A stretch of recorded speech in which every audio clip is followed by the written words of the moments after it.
최근에 잘 아시는 것처럼 돈 많고 잘 나가던 연예인들이 한꺼번에 큰 문제를 일으키고 있습니다.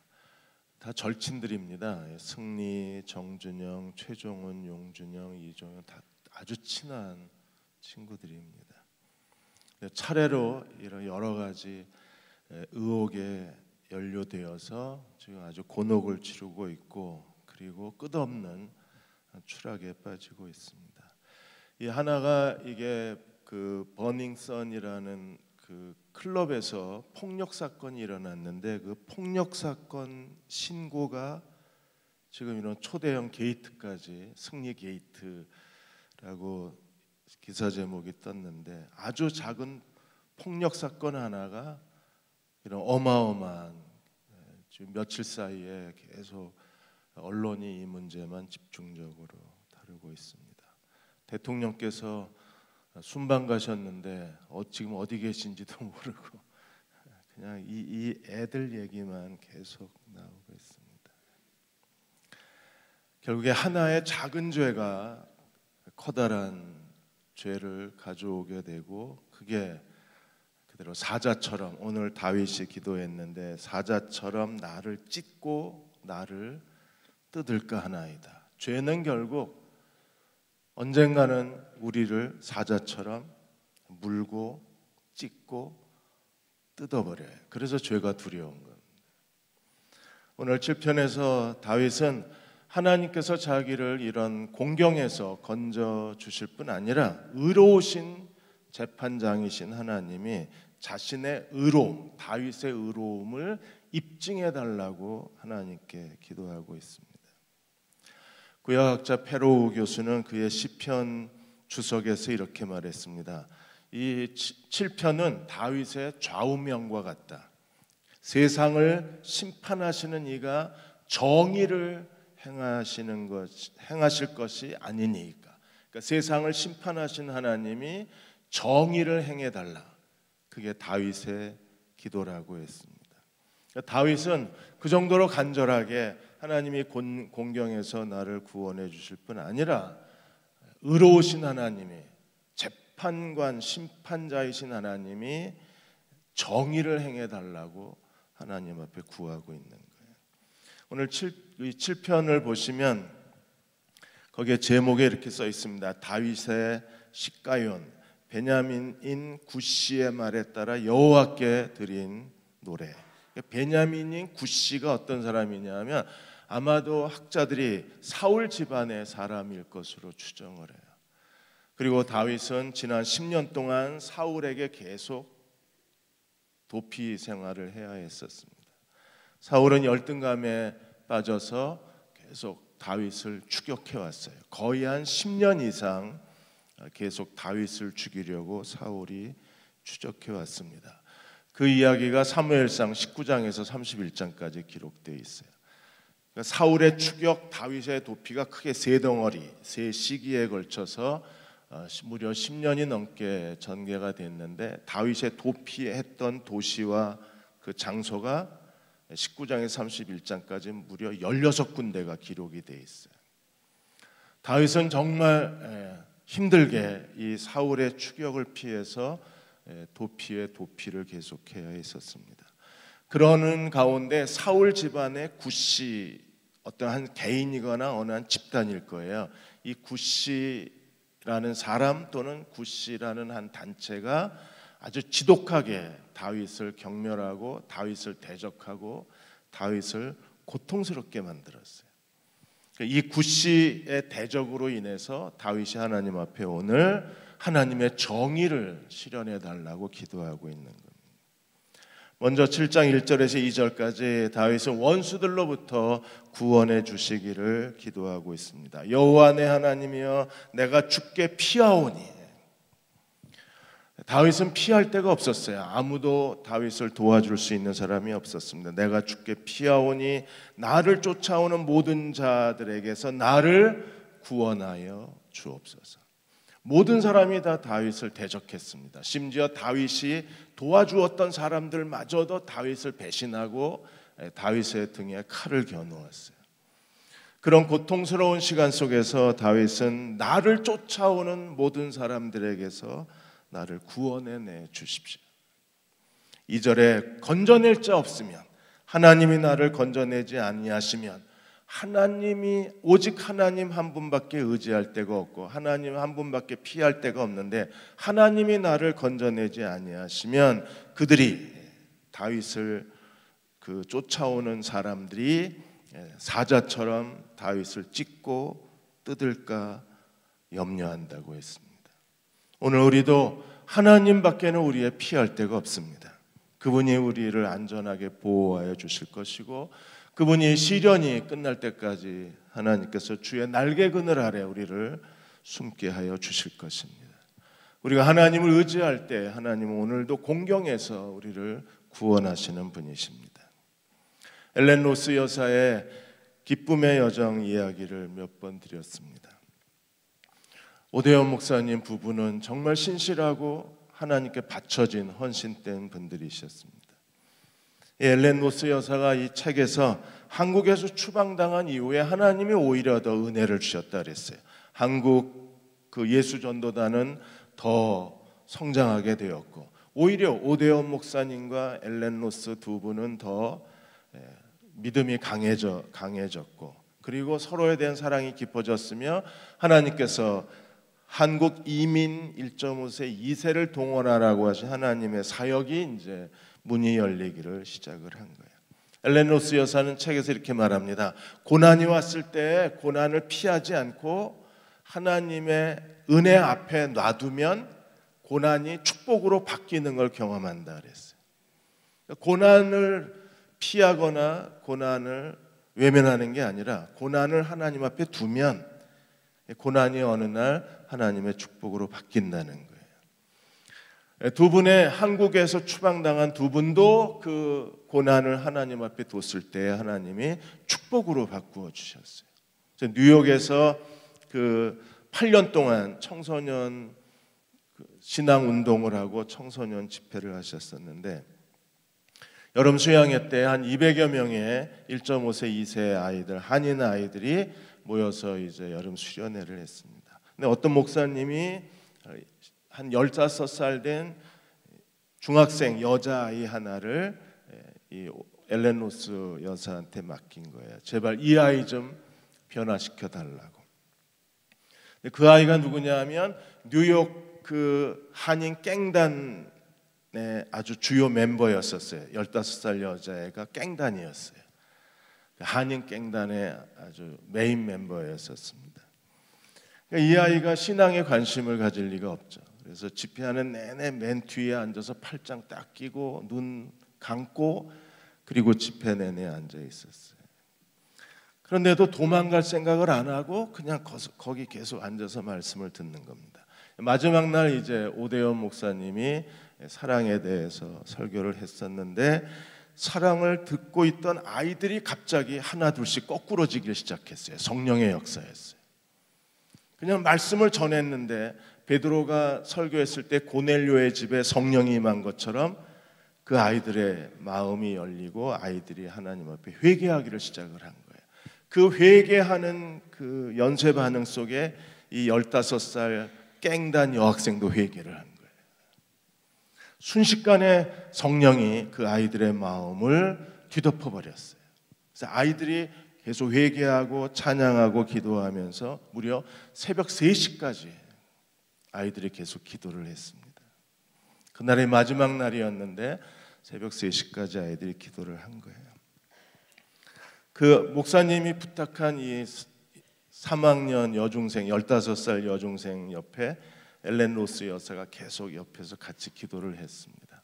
추울까봐 덮어줄 것이 없어서 그래서 담요를 덮어주고 그 아이 기도하는데 옆에 있었는데, 갑자기 이 깽단 여중학생 아이가 소리를 지르기를, 그분이 나를 붙잡고 있어요. 소리를 지르기 시작했어요.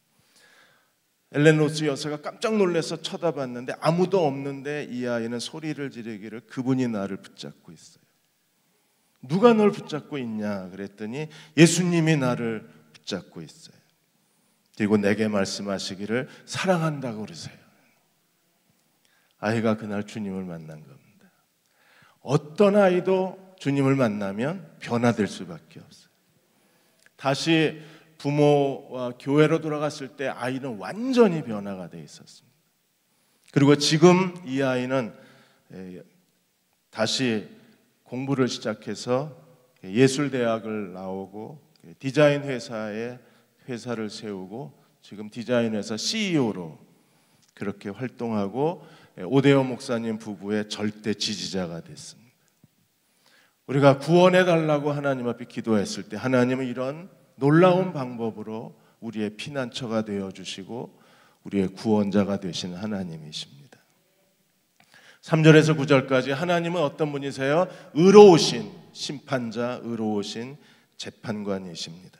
그래서 먼저 3절에서 5절까지 다윗은 하나님 앞에 자기의 의로움을 입증해 달라고 기도했어요.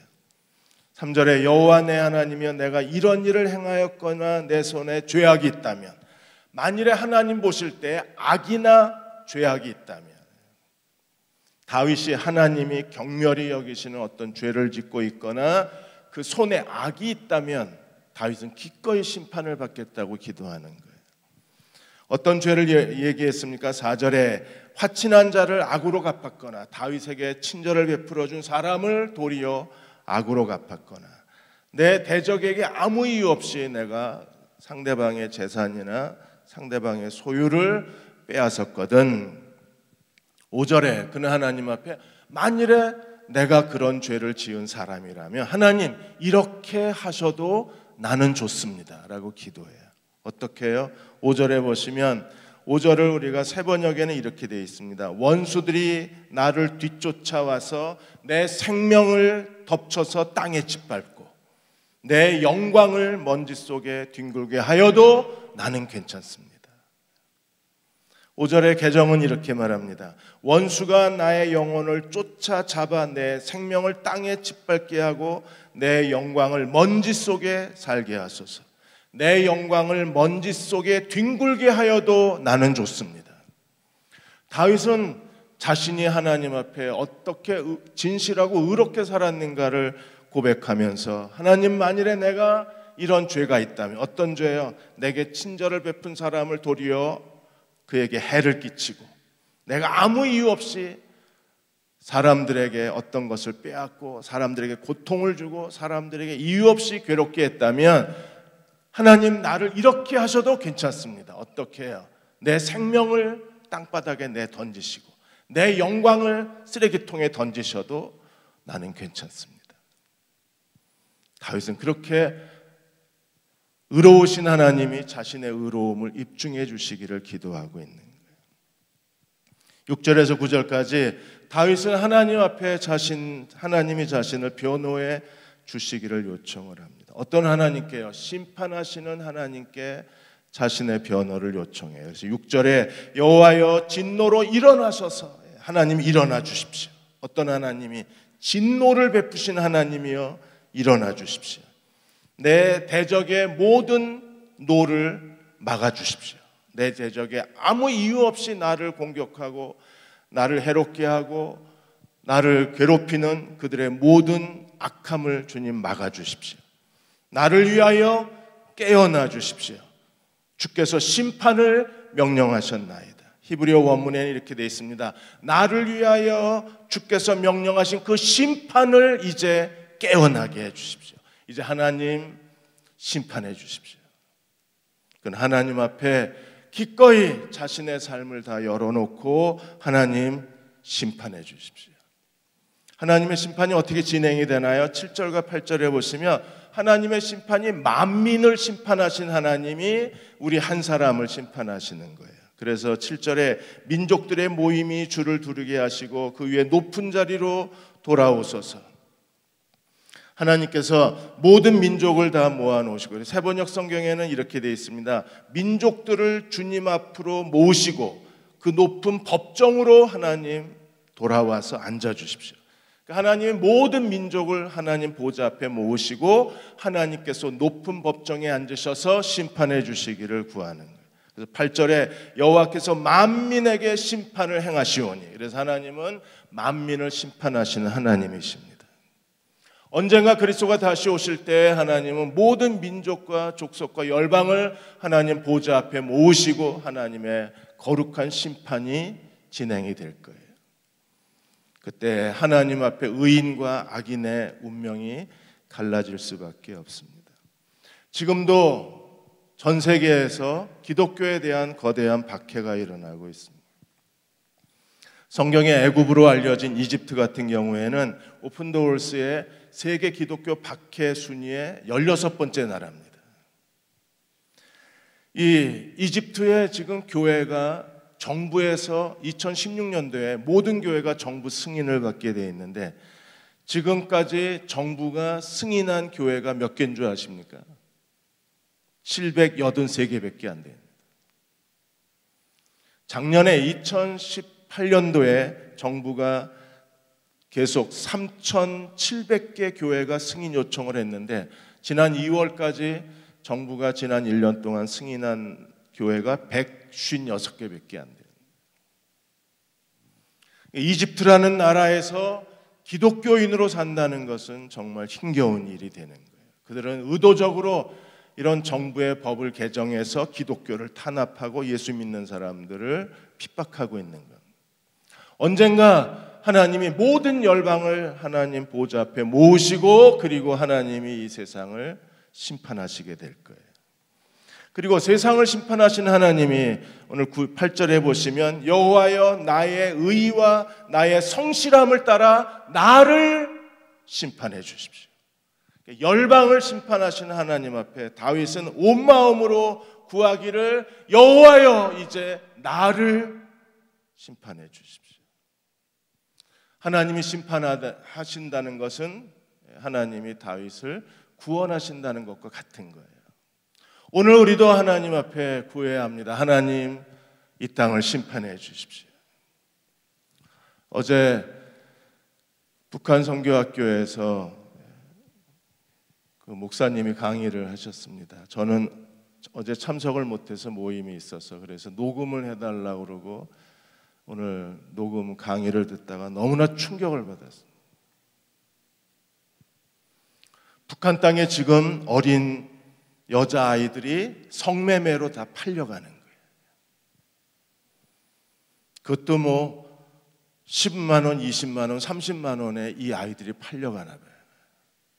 제가 아직 자료를 구하지 못했는데 그렇게 북한의 여자아이들이 중국 땅에 이렇게 위안부처럼 팔려가서 그 아이들이 북한에 보내는 돈이 그게 꽤 되는가 봐요. 한 1억 불 정도 된대요.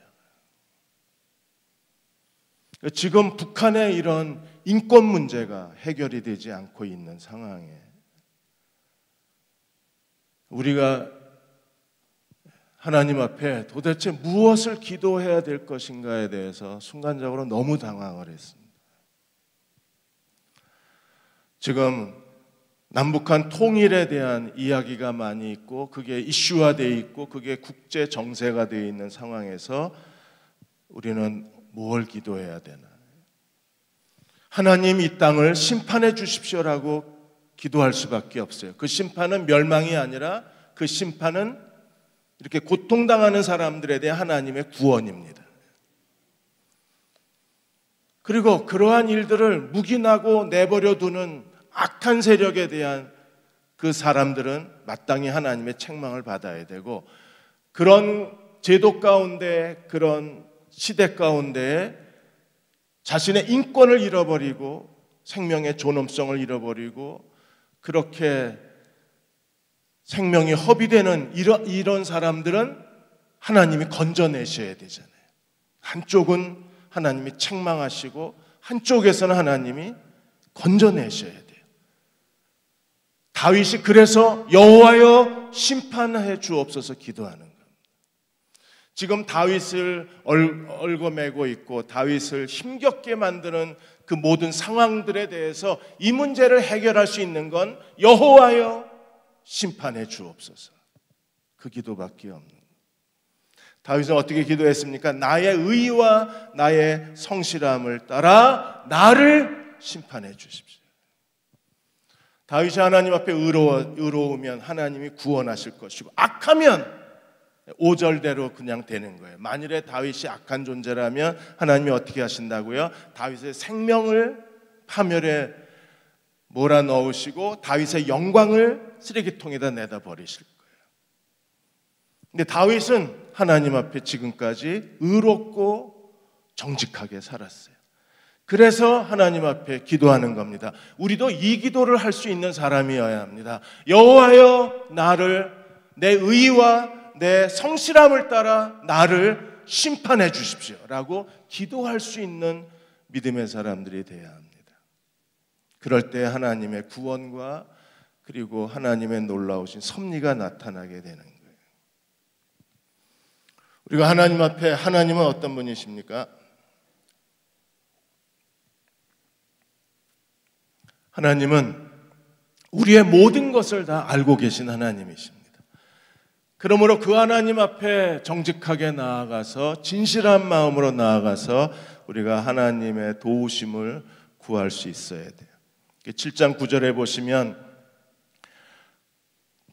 다윗이 하나님 앞에 기도하는 내용이 무엇입니까? 하나님의 심판으로 말미암아 어떤 일이 일어나길 원해요? 악인의 악이 끊어지고 하나님이 의인을 세워주시기를 구하는 거예요. 하나님의 심판이 역사할 때 두 가지 반응이 일어나는 거예요. 하나는요, 악을 하나님이 제거해 버리시고, 또 하나, 하나님이 의인을 세워주시고 의인을 구원해 주시고 의인을 하나님이 도우시는 겁니다. 다윗은 의로우신 하나님이 사람의 마음과 양심을 감찰하시나이다.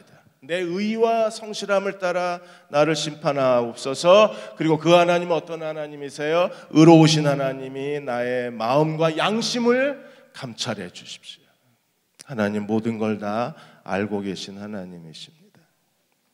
지난 주일날 하나님 마음에 맞추라라는 책의 일부 내용을 소개해 드렸습니다. 로버트 모리스 목사님이 우리가 하나님을 온전히 예배하는 사람이 되어야 하는데, 우리가 하나님을 온전히 예배할 때 하나님과 대화가 가능하다 그랬어요.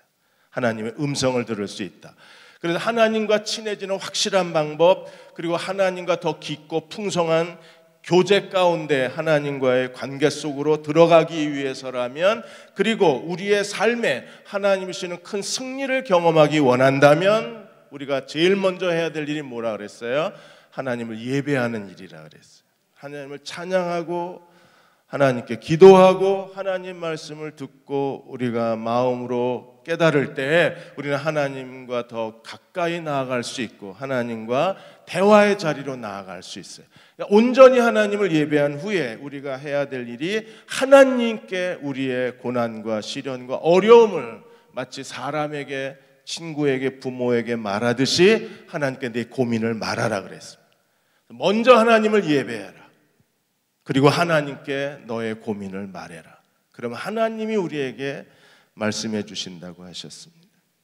만일에 자녀에 대해서 의논하고 싶으면 하나님을 기쁘시게 예배하고, 그리고 솔직하게 하나님께 우리의 고민을 말하라. 하나님은 우리의 마음과 양심을 감찰하고 계신 하나님이십니다. 우리의 기도를 들으시고 그분이 응답해 주실 것입니다. 결혼 생활에 대해서 어려움과 아픔이 있으면 우리는 하나님 앞에 솔직하게 말해야 합니다. 직장 생활에 대해서도, 누구와 결혼해야 될지에 대해서도, 지금 이럴 때 우리가 어떤 결정을 내려야 되는가에 대한 깊은 고민에 대해서 우리가 하나님께 말하면 하나님은 대답해 주시는 하나님이십니다.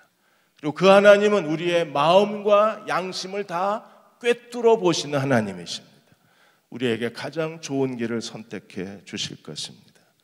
마지막으로 10절에 17절까지 다윗은 의인과 악인에 대해서 다시 한번 하나님 앞에 기도합니다. 10절에 다윗은 이렇게 선언했습니다. 나의 방패는 마음이 정직한 자를 구원하시는 하나님께 있도다. 하나님은 누구의 방패가 되시나요? 마음이 정직한 자의 하나님이 되십니다. 다윗은 참 놀라운 사람입니다. 그는 하나님께 대해서 아주 깨끗한 영혼을 가졌던 사람입니다. 완벽한 사람이라고 우리가 말할 수는 없지만, 그러나 적어도 하나님에 대한 깊은 갈망으로 살았던 사람입니다. 그래서 하나님 마음에 합한 사람이었을 거예요. 그는 담대하게도 하나님 앞에 구하기를 마음이 정직한 자를 지키시는 하나님이 나의 방패가 되신다고 했어요. 그리고 그는 하나님 앞에 내 의와 성실함을 따라 나를 심판해 달라고 요청을 했습니다. 그리고 하나님이 악인을 끊어버리시고 의인을 세워주시기를 구하며 그 하나님은 나의 마음과 양심을 다 꿰뚫어 보시는 하나님이시라고 고백합니다. 우리가 자기 자신을 속일 수는 있어도, 사람들을 속이고 자신을 속일 수는 있어도, 그러나 하나님을 속일 수는 없을 거예요. 레위기, 복 있는 사람 레위기를 쓰다가 오늘 새벽에 한 3시간 자고 일어나서 새벽부터 이제 계속 썼는데 제가 저장을 안 한 것 같아요. 그리고 갑자기 이제 그걸 왜 또 책상에 앉아서 쓰다가 노트북으로 갔는지 그것도 이해가 안 돼요. 근데 얘가 확 리부팅이 되면서 이게 임시 저장 설정이 안 돼 있었는지 그게 저장이 안 됐어요. 그래서 한글과 컴퓨터에다 제가 전화를 했어요. 이 프로그램이 이거 어떻게 찾냐, 이게 분명히 임시 저장이 됐을 텐데 왜 파일이 없냐 그랬더니 번호를 불러달라고 그러더라고요. 그 소프트웨어 번호를 불러줬더니 그 불법입니다 이러시는 거예요. 불법 쓰시면 안 됩니다. 이거 제가 깐 게 아니라 이 노트북 살 때 깔려 있었던 거라 그랬더니 업자들이 깐 건 거의 대부분 불법이래요. 불법 소프트웨어는 업데이트를 해도 이런 에러가 난대요. 그 에러는 자기들이 책임을 지지 않는답니다. 제가 얼마나 마음이 아팠는지 모릅니다. 괜히 전화해가지고 그냥 가만히 있지 그걸 또 찾겠다고 너무 아깝잖아요. 오늘 원고를 넘겨야 주일날 책이 나오는데 그래서 결국엔 또 임시판을 만들 수밖에 없었어요. 그래서 한 절반이 날아가 버렸더라고요. 그러니까 하나님은 다 보고 계신 거예요. 이게 불법인지 정품인지. 이게 한 번 당했을 때 빨리 정품을 깔았어야 되는데 이게 벌써 거의 한 3번째 이렇게 파일이 없어지는 것 같아요. 그래서 빨리 정품 사기로 했습니다. 다 알고 계신 하나님이 뭔지를 그냥 설명하려고 솔직히 고백을 드린 겁니다. 저 인간 그러셔도 할 말은 없습니다. 제가 깐 게 아니라 그냥 이게 다 깔려서 나온 걸 샀기 때문에. 그러니까 다윗이 하나님 앞에 그렇게 기도할 수 있다는 게 이게 얼마나 담대한 일인지 모릅니다. 나의 방패는 마음을 정직한 자를 구원하시는 하나님께 있다. 우리도 이렇게 고백하고 하나님을 바라볼 수 있는 하나님의 종들이 되시기를 축원합니다. 그 하나님은 어떤 하나님이세요? 마음이 정직한 자를 구원하신 하나님은 어떤 하나님이십니까? 11절에 하나님은 의로우신 재판장이시며 매일 분노하시는 하나님이시라. 다윗을 의로운 정직한 자를 구원하시는 다윗의 하나님은 어떤 분이세요? 재판장이신 심판자이신 하나님이십니다. 그분은 어떤 분이십니까? 매일 분노하시는 하나님이라고 하셨어요. 놀랍지 않습니까? 하나님은 매일 악인을 끊어버리기 위해서 분노하고 계시다고 했습니다. 그래서 12절, 13절에 하나님이 어떻게 악인을 심판하시고 하나님이 어떻게 분노하시는가를 우리에게 설명하셨는데 12절에 사람이 회개하지 아니하면 하나님이 어떻게 하신다고요? 칼을 갈고 계신다. 그 다음에 활을 이미 당기셨다. 칼을 갈고 계시고 화살을 이미 당기고 계신다. 그리고 13절에 죽일 도구, 살인 무기를 준비하시고 그리고 화살은 불화살로 하나님이 심판하신다고 하셨습니다. 어떤 사람에게 회개하지 않은. 그러므로 우리는 하나님이 성령께서 우리 양심을 통해서 어떤 죄를 깨닫게 하시고 어떤 허물을 알게 하시고 어떤 잘못을 지적하셨을 때 즉시로 하나님 앞에 엎드려 회개해야 합니다. 요한일서 1장 9절에 하나님 우리에게 뭐라고 약속해 주셨어요? 우리가 우리의 죄를 자백하면 저는 미쁘시고 의로우셔서 우리의 죄를 용서하시고 모든 불의에서 우리를 깨끗게 하시는 하나님이십니다. 그리스도의 보혈이 우리의 모든 죄를 용서하고 우리는 하나님 말씀으로 깨끗함을 받을 수가 있습니다. 만일에 회개하지 않으면 하나님께서 매일 분노하시는데 하나님의 분노의 도구가 칼을 갈고 계시고 화살을 당기고 계시고 그리고 살인 기계를 준비하고 계시고 그리고 불화살을 하나님이 준비하셨다고 하셨습니다. 그러므로 우리가 하나님 앞에 회개의 자리로 나아가야만 합니다. 그리고 14절에서 이제 17절까지 하나님께서 어떻게 우리를 심판하시고 그리고 악인은 어떤 사람인가를 우리들에게 다시 보여주었어요. 악인의 존재는 어떤 사람인가? 14절에서 16절까지 악인에 대한 세 가지 상징적 묘사가 있습니다. 악인은 어떤 사람인가? 악인을 출산한 여자로 비유를 했습니다. 그래서 14절에 죄악을 낳는다. 뭘 임신해서? 재앙을 임신하고 거짓을 낳는, 그래서 악인은 가는 데마다 죄악을 생산해내는 존재라고 비유를 했습니다. 그리고 또 다른 비유는 15절에 웅덩이를 파 만듦이여 의인을 넘어뜨리기 위해서 의인은 그 웅덩이를 팠는데 도리어 하나님이 누굴 빠뜨리셨어요? 그 자신을, 웅덩이를 판 사람을 함정에 빠뜨리셨습니다. 그리고 또 다른 16절의 세 번째 비유, 그가 계획한 모든 재앙이 누구 머리로 돌아가요? 자기 머리로 돌아가고 그의 모든 악행과 거짓이 누구에게로 돌아갑니까? 자기에게 돌아가게 하시는 하나님이십니다. 하나님의 심판이 작동되지 않는 것처럼 보이는 세상입니다. 그래서 다윗은 여호와여 깨소서, 하나님의 심판이여 깨어나소서 기도하는 거예요. 하나님의 심판이 작동이 되면 어떤 일이 벌어져요? 악인들의 모든 꾀가 자기 머리로 돌아가고 그들의 모든 계교가 결국 자기 함정이 되고 그들이 계획하는 모든 일들이 결국 자기 함정을 만들 수밖에 없는 거예요. 그래서 다윗은 하나님을 향해서 이 불법이 판치는 세상 한가운데에서 하나님의 심판이 깨어나기를 그가 기도한 겁니다. 우리도 하나님 앞에 온 마음을 다해서 회개의 자리로 나아가야 돼요. 만일에 회개하지 않으면 결국 자기 악이 자기에게로 돌아오는 겁니다. 오늘 책을 주문했는데 나의 비아 돌로로사라는 책을 하나 주문했습니다. 무라오카 다키미츠 교수가 쓴 책입니다. 이분은 그 히브리 대학에 가셔서 히브리어 박사학위를 받으시고 영국, 네덜란드, 호주 이런 데서 히브리어를 강조하시고 그 다음에 사회사본을 학교에서 강의하시는 분이십니다.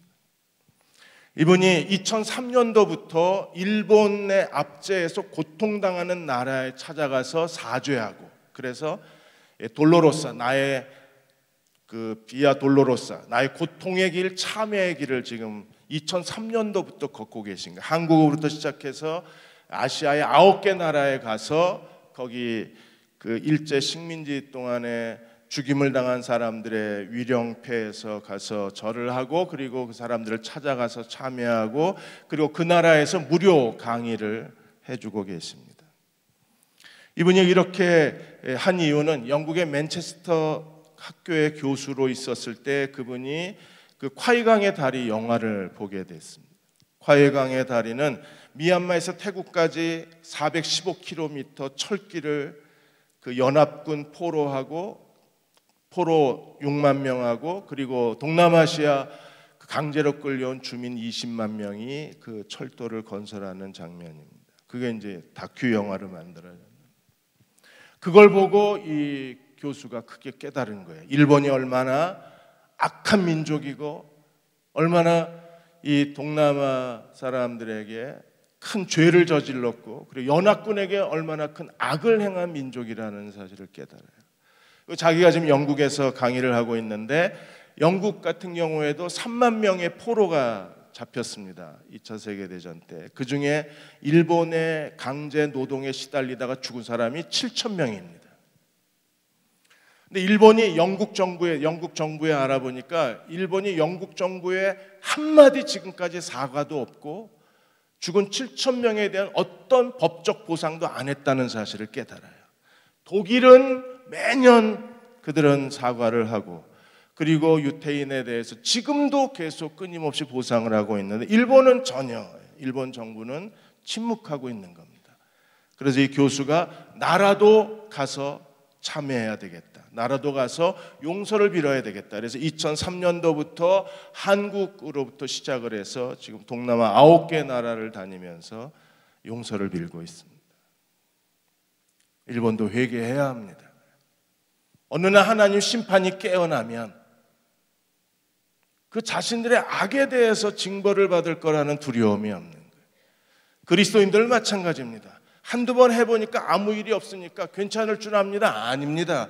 언젠가 하나님의 심판이 깨어나면 악인은 끊어지고 하나님이 마음이 정직한 자를 구원하시는 거예요. 그러므로 우리가 17절에 다윗처럼 하나님 앞에 이렇게 기도해야 합니다. 내가 여호와께 그의 의를 따라 감사하며 지존하신 여호와의 이름을 찬송하리로다. 우리가 재판 심판자이신 하나님의 이름을 찬양하고 그리고 심판자이신 하나님의 구원을 사모하고 그리고 여호와의 의로우신 하나님처럼 우리도 하나님 앞에 의롭게 사는데 온 힘을 다 기울여야 합니다. 저희가 시편 강의한 지 이제 7편입니다. 제가 시편을 묵상하고 공부하면서 온몸이 얼어붙는 것 같았습니다. 만일에 하나님의 심판이 깨어나면 누가 그 앞에 설 수 있을까? 다윗처럼 이렇게 기도는 할 수 있을까? 하나님이 내 의와 성실함을 따라 나를 심판해 주소서. 그렇게 기도할 용기는 있을까? 나의 방패는 마음이 정직한 자를 구원하시는 하나님께 있다고 나는 확신할 수 있을까? 그렇게 하나님 보시기에 의롭게 살았나? 그런 후회감이 제 마음에 너무 큰 거예요. 사랑하는 여러분, 지금 이런 상황일수록 우리가 더 하나님 앞에 의롭고 성실하고 정직하게 살아야 합니다. 그래야 하나님 앞에 기도할 수 있어요. 그리고 구원하시는 하나님의 은혜를 경험할 수 있습니다. 오늘 이 밤에 하나님이 우리의 모든 죄를 다 용서하시고 의로우신 하나님이 우리의 기도를 들어주시고 우리를 구원해 주시는 놀라운 축복과 은혜의 밤이 되시기를 주의 이름으로 축원합니다. 기도하겠습니다.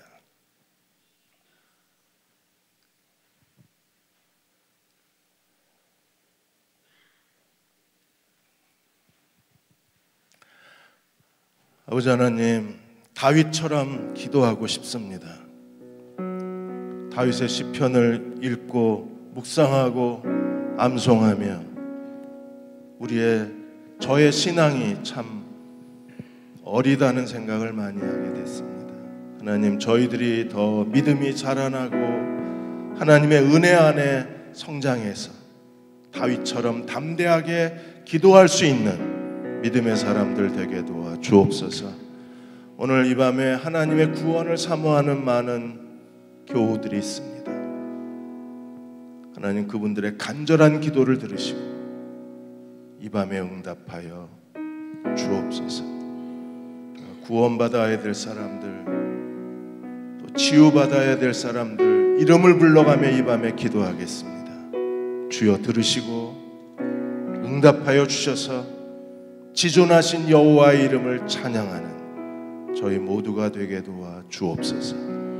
예수님의 이름으로 간절히 기도드립니다.